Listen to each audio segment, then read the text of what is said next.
Hi friends, story speaker 1999లో ఈ రోజు story.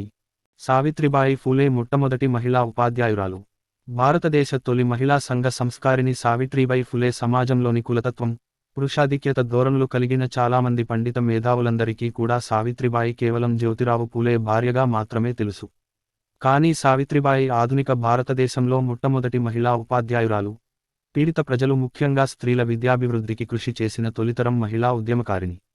స్త్రీల విముక్తి కోసం అహర్నిశలు శ్రమించిన నాయకి, గొప్ప రచయిత్రి, మంచి వక్త, కులం, పితృస్వామ్యంపై కలం యుద్ధం నడిపిన కవయిత్రి. యుక్త వయసులోనే తన సౌఖ్యాలను వదులుకొని శూద్రులకు, దళితులకు పాఠశాలలు నడిపిన గొప్ప మానవి. స్త్రీ పురుషులు కులమతాలకతీతంగా విద్యనభ్యసించడం సహజమైన హక్కు ఉంటుందని, అందుకే అందరూ చదవాలి, అందరూ సమానంగా బ్రతకాలి అని అనునిత్యం తపించిన సామాజిక విప్లవ మాతృమూర్తి సావిత్రిబాయి. నేటి సమాజంలో సావిత్రిబాయి ప్రాముఖ్యత చాలా గొప్పది. ఆమె తన భర్తకు తోడునీడగా నడవడం మాత్రమే కాక, స్వయంగానే ఆమె సామాజిక విప్లవ మాతృమూర్తి. ఎన్నో అవరోధాలను అధిగమిస్తూ గొప్ప సృజనశీలిగా స్ఫూర్తిదాయినిగా ఎదిగిన నాయకురాలు. 19వ శతాబ్దంలో ఆమె సాగించిన కృషి ముందు కులం, వర్గం, లింగవివక్ష వంటి శక్తులన్నీ తలవంచక తప్పలేదు. విస్తృతంగా ప్రచారం నిర్వహిస్తూ అనేక ఉద్యమాలు నడిపారు. వితంతువులకు వివాహాలు నిర్వహించారు. 1831 జనవరి 3న మహారాష్ట్రలోని సతారా జిల్లా నంగావ్లో సావిత్రిబాయి జన్మించింది. 9 వయస్సున జ్యోతిరావు పూలేను వివాహమాడింది. నిరక్షరాస్యురాలిగా ఉన్న సావిత్రిబాయికి భర్త జ్యోతిరావు పూలే మొదటి గురువు. విద్యాజ్ఞానం నేర్పి సామాజికోపాధ్యాయురాలిగా తీర్చిదిద్దారు. 1847 నాటికి భర్తతో కలిసి శూద్రకులాల బాలికల కోసం పూణేలో మొదటి పాఠశాల ప్రారంభించారు. ఈ పాఠశాల నడపటం ఉన్నత, అగ్రవర్ణాలకు నచ్చలేదు. దీంతో సావిత్రిబాయిపై వేధింపులకు, భౌతిక దాడులకు పూనుకున్నారు. పాఠశాలకు నడిచే దారిలో ఆమెపై బురద చల్లడం, రాళ్లు విసరడం, అసభ్య పదజాలాన్ని వాడటం వంటివి చేశారు. బురదతో మలినమైన చీరను పాఠశాలకు వెళ్లిన తరువాత మార్చుకుని, మరలా వచ్చేటప్పుడు బురద చీరను కట్టుకుని వచ్చేది. ఎవరైనా అడిగినప్పుడు ధైర్యంగా, నా విధిని నేను నిర్వహిస్తున్నాను అని చెప్పేది. అయినా రోజూ వేధింపులకు విసిగి ఒకరోజు ఒకడి చెంప పగులకొట్టింది.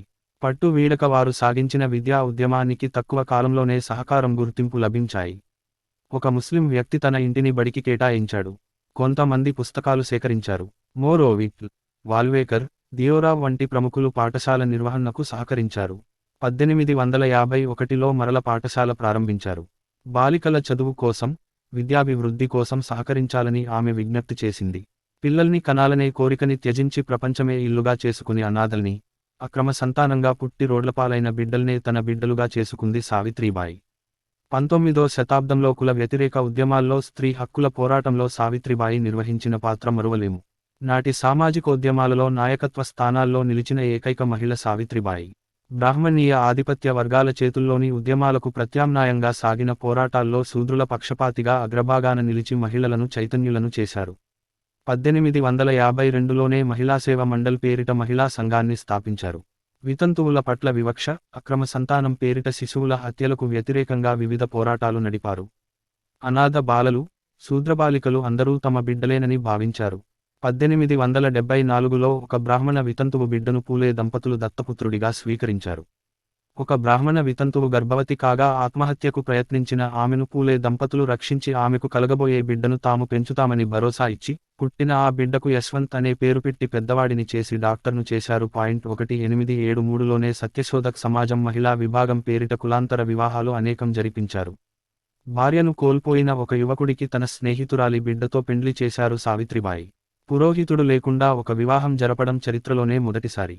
భారతదేశ చరిత్రలోనే ఎన్నదగిన సామాజిక విప్లవకారుడిగా కీర్తించబడ్డ జ్యోతిబా పూలేకి అన్ని రకాలుగా తన అండదండల్నిచ్చింది. భర్తతో పాటు తాను కూడా అన్ని కష్టాల్ని అవమానాల్ని సహించింది. సావిత్రిబాయి ప్రపంచ చరిత్రలోనే భర్తతో పాటు ఉద్యమ జీవితంలో కలిని నడిచిన ఆదర్శ సహచరిగా ఆమె నిలిచిపోయింది. సావిత్రిబాయి తన వ్యక్తిగత జీవితాన్ని త్యాగం చేసి విద్యాబోధనకు, బాలికలకు అంకితమైంది. సాంఘిక దురాచారాల నిర్మూలన కోసం పెద్దలతో ఘర్షణ పడవలసి వచ్చినా బెదరలేదు. వితంతువులకు శిరోముండనం చేయబోమంటూ క్షురకులను చైతన్యవంతులను చేసింది. అనాథ స్త్రీలకు, పిల్లలకు శరణాలయాలు, ఆశ్రమాలు ఏర్పాటు చేయించింది. సత్యశోధక సమాజంలో మహిళా విభాగాన్ని ఏర్పాటు చేసి కులాంతర వితంతు వివాహాలు జరిపించింది. 1890లో భర్త జ్యోతిరావు ఫూలే మరణిస్తే అంత్యక్రియలు జరిపే సందర్భంలో బంధువులు, దత్తపుత్రులు ఘర్షణ పడుతుంటే తానే చితికి నిప్పు అంటించి అంత్యక్రియలు పూర్తి చేసింది. ఆమె తెగువకు యావత్ భారతదేశం దిగ్భ్రాంతి చెందింది. 1896 నుండి 97లో సంభవించిన తీవ్ర కరువు, ప్లేగు వ్యాధి మహారాష్ట్ర జనజీవనాన్ని అతలాకుతలం చేశాయి. ఈ పరిస్థితుల్లో కరువు ప్రాంతాల్లోని దళితులు పేదలకు జోలెపట్టి విరాళాలు సేకరించి అందించారు. ప్లేగు వ్యాధి సోకిన పేదలకు దగ్గరుండి సేవలందించారు. 1890వ దశకంలో ప్లేగు వ్యాధి బారినపడిన పిల్లల కోసం వైద్య శిబిరాలు నిర్వహించింది. దుర్భరమైన కరువు పరిస్థితుల్లో కూడా రోజుకు 2000 మంది పిల్లలకు భోజనాలు పెట్టించింది. 1897 సంవత్సరం మార్చి 10న ఒక పిల్లవాడికి సేవ చేస్తుండగా ఆమెకు ఆ వ్యాధే సోకి మరణించింది. సావిత్రిబాయి పూలే గొప్ప కవి, రచయిత్రి, చక్కటి ఆలోచనలు, త్యాగం, సేవ, నిబద్ధత కలిగిన మహిళ. 1854లో కావ్యపూలే అనే ఒక కవితా సంపుటి రచించారు. అభంగ్ అనే రచన ఆనాటి సామాజిక పరిస్థితులకు అద్దం పట్టేలా ఉండేది. సూటిగా, సరళంగా ప్రకృతి వర్ణన జానపద కళలు ప్రతిబింబించే కావ్య రచనలు చేశారామె. 1891లో క్వాన్కాశీ సుబోధ్ రత్నాకర్ 11 పేరిట కవితా సంపుటిని ప్రచురించారు. పండుగలు, పబ్బాలు వంటి ఆర్భాటాల కోసం శక్తికి మించిన ఖర్చులు చేసి అప్పులపాలయ్యే వాళ్లను విమర్శిస్తూ కర్జ్ అనే వ్యాసం రాశారు. మూఢ విశ్వాసాలు ఆచరించినంత కాలం ప్రజల జీవితాల్లో ఎలాంటి మార్పురాదని గుర్తించి హేతుబద్ధత కవితల్లో ప్రతిబింబించేవారు. క్రాంతి బాయిగా ప్రజలందరూ పిలుచుకునే సావిత్రిబాయి ఫూలే ఆధునిక భారతదేశ చరిత్రలో ధృవతారగా వెలుగొందుతూనే ఉంటుంది. ఈ వీడియోకి ఇంతే ఫ్రెండ్స్, మరొక కథతో మిమ్మల్ని కలుసుకుంటాను. స్టోరీ నచ్చితే లైక్ అండ్ షేర్, సబ్స్క్రైబ్ చేయండి.